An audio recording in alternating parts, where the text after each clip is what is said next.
எம்ஜிஆர் காலத்திலிருந்து எவ்வளவு ஜாமானுங்க மத்தியில் ஒரு சாதாரண ஒரு நாலு ரோல் நடிச்சு இன்னைக்கு 171 படம் பண்ணுறாருன்னா அது அவருடைய தன்னடக்கம், அவருடைய முயற்சி மட்டும் இல்லை, கடவுள் கிருபை. ஏன்னா அவர் நடந்துக்கிற முறை அந்த மாதிரி. இன்னைக்கு நம்ம கொஞ்சம் பணம் இருந்தாவே 1000 ஆட்டம் ஆடுறோம். சாதாரணமாக வராரு.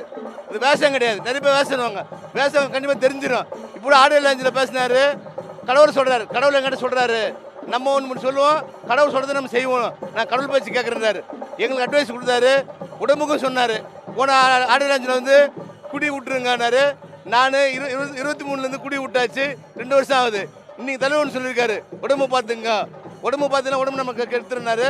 இன்னைக்கு சில ஐடியா சொல்லியிருக்காரு. அது மட்டும் இல்லை, உண்மை பேசுங்க, புறம் சொல்லாதீங்கன்னு சொல்லியிருக்காரு. இதை நான் இந்த ஆண்டுலேருந்து யாரை பற்றியும் புறம் பேசாமல் இருக்குன்னு நினைக்கிறேன். நான் வந்து அப்பா அம்மா மதிக்கிறேன் இல்லையோ, தலைவரை கடவுளை நினச்சி அவர் சொல்லிட்டு நடக்கிறேன். நான் மட்டும் இல்லை, தமிழ்நாடு உலகம் முழுக்க அவரை ஃபாலோ பண்ணுறாங்க. அவர் வேஷம் போடல. சினிமாவில் பலசன் சொன்னார் பார்த்தீங்களா, கேமரா முன்னாடி நடிங்க, பின்னாடி அதே மாதிரி உண்மையாக இருக்கார். அவர் நீங்கள் குருநாதர் இல்லைனாலும் தலைவர் அவர் வழியாக இருக்கார். அவர் வழி நாங்கள் மட்டும் இல்லை, உலகம் முழுக்க அவர் ஃபாலோ பண்ணுறாங்க.